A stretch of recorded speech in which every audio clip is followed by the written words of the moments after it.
day. I mean, he really did power through it. There was a moment, I guess it was about a month ago, and that's when he really started looking bad. He's lost about 40 pounds. Right. And I just said to him, I said, Dennis, can I ask for prayers I asked him if I could ask for prayers on social media. Sorry. We've been really good there. I asked him for prayers on social media. And I posted it on Facebook. And we had like 7,000 people reached, and we had hundreds of comments and prayers coming in. And I printed them off and gave them to him. And he was so moved by it. And he acknowledged it on the radio. This is like a week before 2 weeks to 3 weeks before he passed. And he just said, we have the most awesome listeners in the world. It meant a lot. Yeah. It meant a lot to him. Yeah, it was appreciative, and he talked to the listeners directly after that, I remember, and thanked them. So I'm glad that he had that moment and that he got that validation from the listeners. And people were, after that segment you're talking about, I mean, the outpouring of support. It was unbelievable. People calling in, texting in, and he was aware of it. So Dennis, you know, the other thing I like about Dennis, I just pulled this random segment here. What we got? If we want to lighten things up just a little bit. Do we have time? Yeah, we'll blow through the CBS News. Who cares? Okay. It's more important than this. You betcha. Dennis could laugh at his situation. I mean, the guy had cancer, and we would, I don't know, not make fun of it, you know, the typical irreverence that we cover topics with, including his own sickness. This is just a random segment that Dennis laughs quite a bit in. And I will... Dennis's laugh is something that I will make. Here it is. Let's go. Here's his isolated laugh. I'm going to miss that laugh. You had a great laugh. Listen to this segment, though. This is you guys, I don't know, we were making fun of a rash or something that I had, but you talked about the struggle Dennis was going through, and then I completely derailed it, and Dennis rolled with it. Dennis, we have not acknowledged that you are fighting cancer.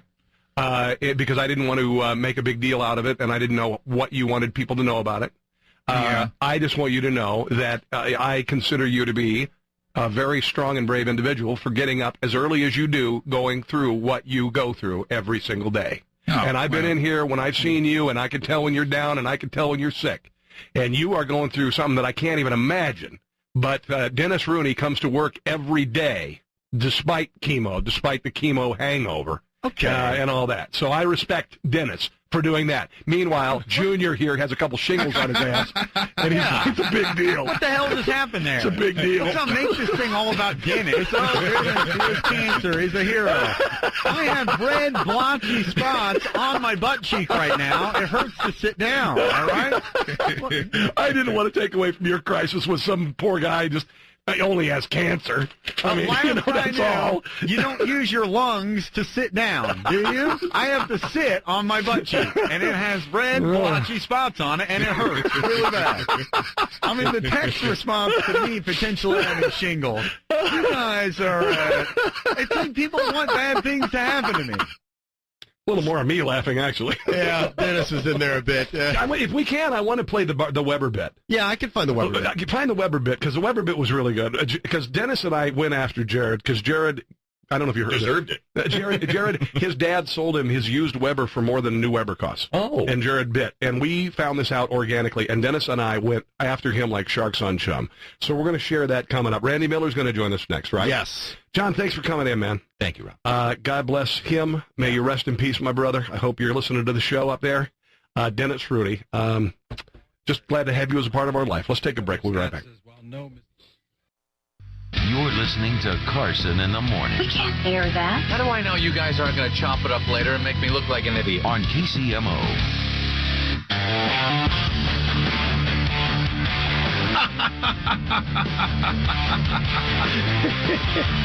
That's that laugh, baby.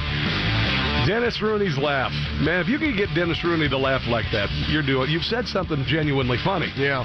You really did. If you didn't, he'd be like, because every once in a while I'll drop a bomb and he'll just, nothing. It's like, all right, that's fine. If you can get him to laugh, you did something. You did something well. You did something well. It was from the heart, too. Dennis Rooney, who has done news here for a number of years, has worked in Kansas City radio forever.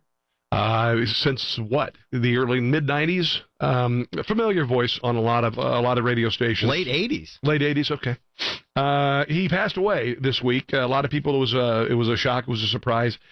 He had cancer for a number of years. He had battled it. It had ebbed, it had flowed, it had gone away, it had come back, and ultimately it came back just a couple weeks ago, and it hit him pretty hard. Right. And we had heard that he was going into hospice on Monday, and there would be a few weeks. And Tuesday morning he passed, and it was a shock. It was a shock to all of us, even though we knew it was coming. I was kind of wanted to talk to him one more time. But after that happened, I was kind of glad because I remembered him the last day at work, and he was still laughing. So I'm glad I have that. Yeah, glad I have that in my memory. Speaking of people who've been on the radio in Kansas City a number of years and around the country, and someone who worked with Dennis for a number of years, Randy Miller joins us on the phone. Good morning, Randy. How you doing, buddy? Hey, Ron. How are you doing? We all have heavy hearts this week. But we're at the same time remembering some really amazing things about Dennis Rooney, and I think you, more than any of us, have worked with Dennis. How many years did you all together work with Dennis on the radio? Well, first of all, you're right about Dennis's laugh. I mean, Dennis had the best laugh in the world, and Dennis didn't have a fake laugh. He was always very genuine, and if you could get that laugh, you did. Yeah, you knew you were doing something good. But no, Dennis and I started actually in 1984. Wow. At 106.5 KCI, and that was a station where we had no signal, nobody listened, so we got to kind of grow up in radio together and try some things. And Dennis had a unique ability to, every time I was fired, he would not be fired. So, Dennis is that guy that just slipped right under the radar. But anytime you saw Dennis in the newsroom, you always knew that, hey, everything was okay. Everything was going great with Dennis. And, and you're right, very up all the way until the end. He kept that sense of humor. I saw him last Wednesday, and he said he was telling me about his last day on the air there at KCMO, and said it was a terrible day. He had to lie down on the newsroom floor. Yeah. And I said, well, that wouldn't be the first time for that, Dennis. And he told me to shut up and just moved on. But he always had a great sense of humor. I don't know if you ever heard his Maya Angelou. I don't think I did. Dennis would portray Maya Angelou in a very rude way, and it was a bit that I could not get enough of, and it would go on and on and on because I just couldn't stop it. And he would just get into so many different characterizations. And Dennis is like, he would never get in trouble. He kept me out of trouble a lot because I would be late for work, and I would call in to Dennis, and we'd pretend we're doing a remote on the way in. And there was a station that we worked for that would fine me $100 every time I was late. So Dennis and I worked out a system that if he would cover me and pretend we were doing this remote, that I'd give him $50, we'd just split the difference. So he made quite a bit of money on that over the years, and then we worked at Q104 here in town for a long time, and then went to Cincinnati, and I got fired in Cincinnati in less than a year, and Dennis did not, and he stayed there for I think the next 4 or 5 years. Wow. And was just always such a professional, as you guys know. Why did you? He came along with you, and you would come back together. What was it about Dennis? Because I know you've worked with a lot of people. I've worked with a lot of people. Yeah. What was it about Dennis that he was a must-have on the radio show? Well, comfort level. First of all, I mean, you always knew with Dennis what you got. He was so dependable. He was always going to be there. He was always going to be funny. And he could do so many different things. He would make up these stories. He would do 3 or 4 real stories, and then he would do a fake story at the end that would take everybody by surprise. It took you a few minutes to understand what he was doing. And there was one time that he said that the Kansas City Royals were moving to St. Louis, and he did it in such just a regular way that we got so many calls. And of course, by that time, Dennis was home gardening or something, so he didn't care. But no, he just had that ability to always maintain that presence. Dennis smoked for most of his life, And it was amazing. We would take these trips. I remember one trip to the Radio Music Awards, and you go to these things, and a bunch of radio stations are jockeying for position, trying to hustle up guests. And Dennis would go outside to smoke, and come back in with Toby Keith and Dick Clark, and just anybody out there who just happened to be smoking.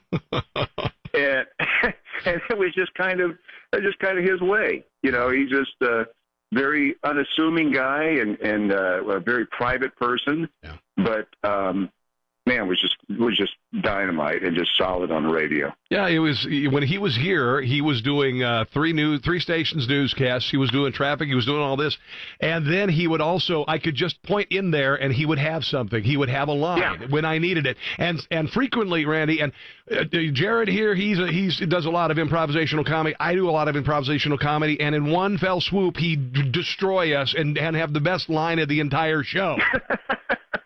I know. Well, and he would also participate in things that you wouldn't think Dennis Rooney would be involved in, and he would always claim that he was not. But there was one story when we were downtown. We were getting ready to do a radio remote downtown at some hotel, and we got there, and we noticed that the Channel 5 broadcast truck was outside, and they had the mast up, and they were broadcasting live, but can't remember the event. So went up to the valet, and I told him that was my truck. Could he move it for $5? And so they moved the live truck and broke the signal. And honestly, until last week, Dennis Rooney claimed to not be a part of that. But he was one of the henchmen. Dennis had that knack of just getting away with everything. All right, very good. Well, it's always difficult when we lose someone, and when you've been in this business long enough, people come and people go. But instead of mourning, I think we need to celebrate and just remember. And thanks for sharing the good times, Randy. Because as much as we mourn, I need to celebrate this life, however short it was. It should have been a lot longer. Unfortunately, it wasn't. But it was a good one. And to Dennis's sense of humor and character, which is part of his family too, at his service this Wednesday, because he loved Hawaiian shirts. Yes. So everybody's encouraged to wear a Hawaiian shirt, which I love. He's and he was our softball coach for the last 30 years. He was the coach of our softball team for the last 30 years. Oh, cow. All right. Well, unbelievable guy. Thank you, Randy. Really nice to talk to you, my friend. Yeah, thank you, Rob. I appreciate it. Absolutely. God bless Dennis Rooney. Just a terrific guy. Just a terrific man. And funny to the end. Until nobody knew he was sick until the very last week he was on the air. And people were writing, and they're like, is Dennis okay? Right. Because you couldn't tell. This bit was a couple months ago. We played a little bit of it yesterday, but we had some computer problems. This is a bit where this is an organic bit. It's me and Jared and Dennis talking, and all of a sudden we discover that Jared's dad screwed him over when he sold his old Weber to Jared, and Jared paid $150 for it. So we're talking about something else. It completely goes off on this other side, and Jared became the victim of me and Dennis. We were like sharks on chum. I think that's why you like this so much. Oh, I love this bit. Anytime you and Dennis could gang up on it. I know. Those are your favorite segments. This is a perfect example. Here it is, the story of the Weber, Dennis Rooney. Here he is. I think I'll be waiting a little bit. I got my Weber secondhand for, I don't know, $150. You paid $150. You can get them new for $130. Oh, really? Yeah, you can get actually the less vented model for about $100. You paid $150 for a Weber? A used Weber? Dennis, he paid $150 for a used Weber.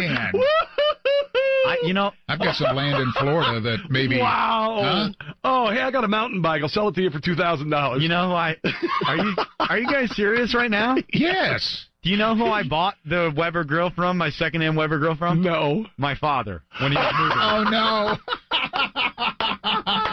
Trent, he got me. He got you again. Oh, Trent Carter strikes again. Oh, my God. Hold on, Weber. Hold on. I want to see what they're going for, even on Amazon. How many look up here? Original Weber shopping. $149 on a brand new one with the casing underneath. Yeah, with the new. Yeah, but the old One Touch with the metal pan under, you can buy new for $79. Huh? Does yours have? Does your dad's have that thing underneath it with the aluminum bottom of it? It's all rusted.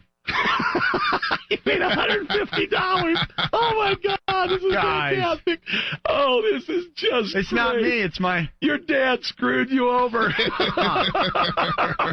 probably gives your other brother stuff, just gives it for free.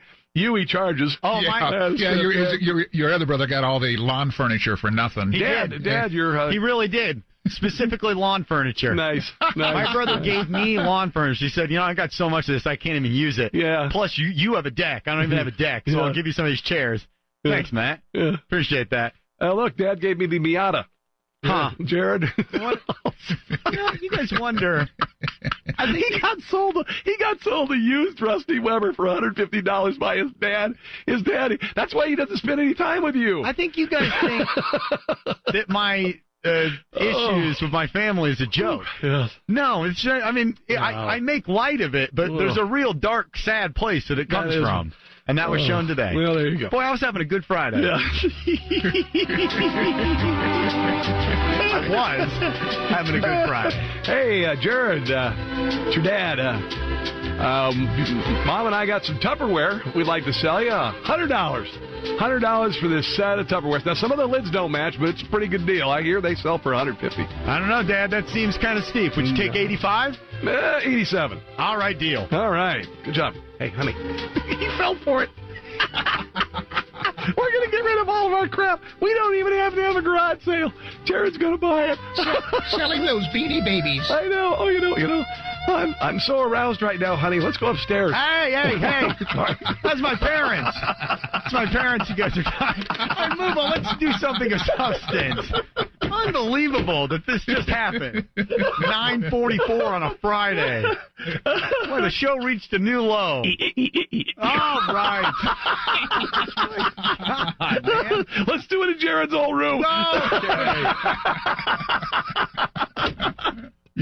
All right. I'm getting this back on track. As the producer of this program. We'll be back in about 4 minutes. That's when Jared's parents should be finished, by the way. Oh, there. Whoa! All right, so there you go. That's how we choose to remember Dennis. Got him laughing, boy. Like true narcissists, we like the part where Dennis would laugh at our jokes. Yes, that's what I'll miss. Jared, I played that bit. This dance just funny. And the thing is, you never know where somebody's going to go. We didn't have a prepared, marked where the air checks and all that. It's hard. Yeah. So, but we remember him, and the show isn't the same without him. So, God bless him. Let's take a break. We'll be back in a couple minutes.